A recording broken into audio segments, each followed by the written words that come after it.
English నేర్చుకోవడం, అనర్గళంగా మాట్లాడడం మీ కల? వెంటనే కాల్ చేసి క్లాసెస్‌కి రిజిస్టర్ అవ్వండి.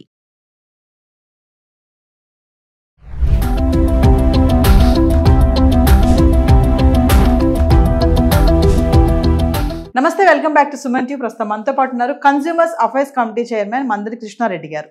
నమస్తే sir. Namaste madam. Sir, senior citizens cards గురించి మనం కొన్ని వీడియోలు మాట్లాడుకున్నాం. అయితే ఈ రోజు ఏంటంటే ప్రతి ఒక్క సీనియర్ సిటిజన్ దగ్గర 3 కార్డులు మస్ట్గా ఉండాలంట. అసలు ఏంటి ఆ 3 కార్డ్స్ ఏంటి, అవి ఎలా అప్లై చేసుకోవాలి, ఫ్రీగానే వస్తాయా, ఒకసారి వివరాలు. సీనియర్ సిటిజన్స్కి బెనిఫిట్స్ గురించి గతంలో మనం చాలాసార్లు మాట్లాడుకున్నాం. అయితే 3 కార్డ్స్ సీనియర్ సిటిజన్ కార్డ్ దగ్గర ఉన్నట్టయితే మ్యాక్సిమం బెనిఫిట్స్ పొందడానికి అవకాశం ఉంటుంది. అంటే ప్రభుత్వం తరఫున వచ్చేటువంటి ప్రతి బెనిఫిట్ని ఈ 3 కార్డులు ఉన్నటువంటి వాళ్ళు ఉపయోగించుకునే అవకాశం ఉంది. దీంట్లో మొట్టమొదటి సీనియర్ సిటిజన్ కార్డు. 60 ఏళ్ళు నిండిన ప్రతి ఒక్కరికి సీనియర్ సిటిజన్ కార్డు ఇవ్వడం జరుగుతుంది. ఇది సిటీస్లో అయితే మున్సిపల్ ఆఫీస్లో దీని గురించి ఎంక్వైరీ చేసినట్టయితే దానికి సంబంధించినటువంటి సెక్షన్స్ ఉంటాయి. ఆ సెక్షన్స్ లోపల అప్లికేషన్ ఇస్తారు. అప్లికేషన్ నింపేసి తీసుకోవడానికి అవకాశం ఉంటుంది. ఒకవేళ విలేజెస్ అయితే అక్కడ ఎంఆర్ఓ ఆఫీస్కి వెళ్ళి దీని గురించి వివరాలు తీసుకొని ఎక్కడ అప్లై చేసుకోవాలో చేసుకొని దాన్ని పొందే అవకాశాలు ఉంటాయి. ఈ సీనియర్ సిటిజన్ కార్డు ఉండడం వల్ల ఏంటంటే మనకు చాలా బెనిఫిట్స్ ఉన్నాయి. నెంబర్ 1 ఏమిటంటే డేట్ ఆఫ్ బర్త్ కన్ఫర్మేషన్ గురించి సీనియర్ సిటిజన్ కార్డు చూపిస్తే ఇంకా డేట్ ఆఫ్ బర్త్ గురించి వేరే ఏ సర్టిఫికేట్ ఇవ్వాల్సిన అక్కర్లేదు అని గవర్నమెంట్ ఆఫ్ ఇండియా ప్రకటించింది. కాబట్టి డేట్ ఆఫ్ బర్త్ చాలా చోట్ల మనకు చాలా ముఖ్యం. ఎందుకంటే సీనియర్ సిటిజన్ అని నిరూపించుకోవడానికి డేట్ ఆఫ్ బర్త్ కావాలి. అంటే అఫ్కోర్స్ ఆధార్ కార్డు మీద వాటి మీద ఉంటాయి, కానీ సీనియర్ సిటిజన్ కార్డు మీద ఉండేటువంటి డేట్ ఆఫ్ బర్త్ చాలా అథాంటిక్గా దాన్ని అన్ని గవర్నమెంట్లు గుర్తించాల్సిందే. సెంట్రల్ గవర్నమెంట్ కానీ స్టేట్ గవర్నమెంట్ కానీ ఎక్కడ అవసరం పడ్డా కూడా తప్పనిసరిగా దీని మీద ఉండేటువంటి సీనియర్ సిటిజన్ కార్డు మీద ఉండేటువంటి డేట్ ఆఫ్ బర్త్ని అథాంటిక్గా ప్రామాణికంగా తీసుకోమని చెప్పడం జరిగింది. అదొకటి మనకు ముఖ్యంగా ఉపయోగపడేది. రెండోది ఏమిటంటే సీనియర్ సిటిజన్ కార్డు ఉండటం వల్ల బస్సుల్లో ప్రయాణం చేసేటువంటి ఎక్కడైనా ఉంటే మనం వేరే ఆధార్ కార్డు ఇవన్నీ చూపించాల్సిన అక్కర్లే. సీనియర్ సిటిజన్ కార్డు ఒక్కటి చూపిస్తే ముఖ్యంగా ఆంధ్రప్రదేశ్ గవర్నమెంట్, ఇప్పుడు తెలంగాణ గవర్నమెంట్లో అయితే లేదు కానీ ఆంధ్రప్రదేశ్ గవర్నమెంట్లో 25% వరకు వాళ్ళు తగ్గిస్తున్నారు. ఎక్కడికి వెళ్ళదలుచుకున్నా కూడా 25% తగ్గిపోతుంది. 25% అనేది చాలా ఎక్కువ కాబట్టి అది ఎక్కడి నుంచి ఎక్కడికి ప్రయాణం చేసినా, అంటే ఆంధ్రప్రదేశ్ నుంచి బయలుదేరి వెళ్ళే బస్సులు ఏవైతే ఉన్నాయో, అంటే ఏపీఎస్ఆర్టీసీ సంబంధించిన బస్సులో అది ఎక్కడ బయలుదేరి ఎక్కడికి వచ్చినా, ఎక్కడి నుంచి ఎక్కడ ఎండ్ అయినా, అంటే హైదరాబాద్ నుంచి బయలుదేరేవాడు కూడా హైదరాబాద్ టు ఏపీఎస్ఆర్టీసీ బస్సులో ఎక్కి నేను సీనియర్ సిటిజన్ అని చెప్పి కార్డు చూపించేస్తే ఆటోమేటిక్గా 25% తగ్గించేసేసి చేస్తారు. అలాంటి వాటి బాగా ఉపయోగపడుతుంది. అలాగే ప్రభుత్వ స్కీములు ఏ వచ్చినా సరే వాటన్నిటికీ ఉపయోగపడడానికి అవకాశం ఉంది. రెండోది ఆయుష్మాన్ భవలో బిలో పావర్టీ లైన్లో ఉన్నవాళ్ళు ఎవరైతే మరి ఎక్కువగా ఆదాయం లేనటువంటి తక్కువ ఆదాయాలు ఉండేవాళ్ళు, మరి ఆ బిలో పావర్టీ లైన్లో కనబడేటువంటి వాళ్ళు ఉన్నారో వాళ్ళకి ఆయుష్మాన్ భవన్కి సంబంధించినటువంటిది 5 లక్షల వరకు ఇన్సూరెన్స్ వస్తుంది. అంటే 5 లక్షల వరకు ఆరోగ్య బీమా ఉంటుంది వాళ్ళకి. ఏ హాస్పిటల్ అయినా వెళ్ళి వాళ్ళు ఆ కార్డు చూపించేసేసి తమకు ఆయుష్మాన్ భవ సంబంధించినటువంటి కార్డు చేసుకున్నట్టయితే ఉపయోగం బాగా ఉంటుంది. అంటే ఇది 60 years పైన ఉండేటువంటి వాళ్ళకి సీనియర్ సిటిజన్ కార్డుతో పాటుగా ఆధార్ కార్డు ఉండాలి, ఆయుష్మాన్ భవ కార్డు ఉండాలని మనం చెప్పుకుంటున్నాం. ముందు ఆధార్ కార్డు ఉండటం వల్ల దేనికి లింకప్ చేయాలన్నా ఆధార్ కార్డు కంపల్సరీగా అడుగుతారు. అంటే భవిష్యత్తులో ఎక్కడికి వెళ్ళినా సీనియర్ సిటిజన్ కార్డుతో పాటుగా ఆధార్ కార్డు కూడా ఉన్నట్టయితే చాలా ఉపయోగాలు మనకు ఉంటాయి. ఇవాళ ఆధార్ కార్డు చూస్తున్నాం మనం, ఎక్కడికి వెళ్ళినా ఆధార్ కార్డు అడుగుతున్నారు.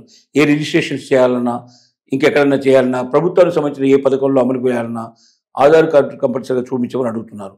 ఈవెన్ ఫోన్ మనం బుక్ చేసుకోవాలన్నా, ఏదైనా ఫోన్ తీసుకోవాలన్నా కూడా, రీఛార్జ్ చేసుకోవాలంటే లేకపోతే దీనికి మనం తీసుకునేటప్పుడు కూడా ఆధార్ కార్డు అనేది కంపల్సరీ. కొత్తగా ఫోన్ తీసుకోవాలి అంటే, కనెక్షన్ తీసుకోవాలంటే కంపల్సరీగా ఆధార్ కార్డు పెట్టమంటున్నారు. అంటే ఆధార్ కార్డు ప్రభుత్వానికి సంబంధించిన అనేక చోట్ల విరివిగా ఉపయోగపడే అవకాశం ఉంది. కాబట్టి ఆధార్ కార్డు కూడా 2వ కార్డుగా మనం కంపల్సరీగా ఉంచుకోమని చెప్తున్నాం. 3వ కార్డు ఏంటంటే మనకు ఆయుష్మాన్ భవలో 2 రకాల ఆయుష్మాన్ భవలు ఉన్నాయి. ఒకటి 60 ఏళ్ళు దాటిన ప్రతి ఒక్కరికి ఆయుష్మాన్ భవ కాకుండా 60 ఏళ్ళు దాటిన బిలో పావర్టీ లైన్లో ఉండేటువంటి వాళ్ళు ఎవరున్నారో, అల్ప ఆదాయ వర్గాలు, ఎక్కువగా లేకుండా తక్కువ ఆదాయం వచ్చేటువంటి వర్గాలు ఉన్నాయో వాళ్ళకి ఆయుష్మాన్ భవ కార్డు ఇస్తారు.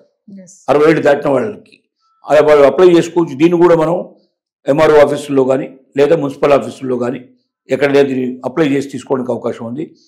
కొన్ని చోట్ల మనకు మీ సేవ ద్వారా కూడా ఈ సేవలు దొరికే అవకాశాలు ఉన్నాయి. ఎంక్వైరీ చేసి దాన్ని పొందినట్టయితే ఖచ్చితంగా ఆయుష్మాన్ భవ కార్డు కూడా చాలా ఉపయోగపడుతుంది. ఆయుష్మాన్ కార్డు మనం యాప్లోకి వెళ్ళి గవర్నమెంట్ సంబంధించిన యాప్ ఆయుష్మాన్ భవ అని కొట్టంగానే వస్తుంది. దాంట్లోకి వెళ్ళి మళ్ళీ 60 ఏళ్ళు దాటిన వాళ్ళు కొట్టుకున్నట్టయితే బిలో పవర్టీ లైన్ కొడితే దానికి సంబంధించిన కండిషన్స్ అన్నీ వస్తాయి. అవన్నీ కూడా ఫుల్ఫిల్ చేసి కంప్లీట్ చేసి పంపించినట్టయితే ఆటోమేటిక్గా మన ఫోటో గిటో అన్నీ అప్లోడ్ చేసి ఆధార్ కార్డు నెంబర్ గిట్ల అన్నీ దాంట్లో సమర్పించి మొత్తం ఇచ్చినట్టయితే తక్కువ ఆదాయం వస్తున్నట్టుగా సర్టిఫికెట్స్ ఏవైతున్నాయో వాటికి దాంతోపాటు జత చేయగలిగితే ఖచ్చితంగా వాళ్ళకి కార్డు వస్తుంది. ఇది ఆయుష్మాన్ భవ లింక్ ఉండేటువంటి కార్డు, ఆయుష్మాన్ భవ కార్డే. కానీ దీంట్లో ఒక్క అల్పాదాయ వర్గాల వాళ్ళకు మాత్రమే 60 years తర్వాత ఉండేది ఎలిజిబిలిటీ ఉంది. కానీ 70 years తర్వాత మరొక ఆయుష్మాన్ భవ కార్డు ఇస్తున్నారు. ఇది ఏంటంటే ఇర్రెస్పెక్టివ్ ఆఫ్ ఇన్కమ్ 70 ఏళ్ళు దాటిన ఎవరైనా సరే, బిలో పవర్టీ లైన్లో ఉండేవాళ్ళు కానీ, లేక ఆర్థిక స్తోమత ఉన్నవాళ్ళు కానీ, లేక బాగా లగ్జూరియస్ లైఫ్లో ఉండేవాళ్ళు కానీ, ఎవరైనా సరే 70 ఏళ్ళు దాటినటువంటి సీనియర్ సిటిజన్స్కి ఇచ్చేటువంటి ఆయుష్మాన్ భవ కార్డు సపరేట్గా ఉంటుంది. ఇది యాప్లోకి వెళ్ళి యాప్లో మనం దాన్ని క్లిక్ చేసినట్టయితే వాళ్ళు దాంట్లో ఆప్షన్స్ ఇచ్చినప్పుడు 70 ఏళ్ళు దాటిపోయినవి నాకు 70 years క్రాస్ అని చెప్పి దాన్ని మనం క్లిక్ చేస్తే దాంట్లో వివరాలన్నీ అడుగుతాడు. వివరాలన్నీ నింపేసేసి మనం అన్ని డీటెయిల్స్ అన్ని దాంట్లో పెట్టినట్టయితే ఫోటో గిటో అప్లోడ్ చేసినట్టయితే ఆటోమేటిక్గా అక్కడ మనకు ఆ కార్డు దొరికే అవకాశం ఉంది. సో ఒకవైపున సీనియర్ సిటిజన్ కార్డు, రెండో వైపున ఆధార్ కార్డు, మూడో వైపున మనకు ఆయుష్మాన్ భవ కార్డు. ఆయుష్మాన్ భవలో 2 కార్డులు జాగ్రత్తగా చూసుకోవాలి.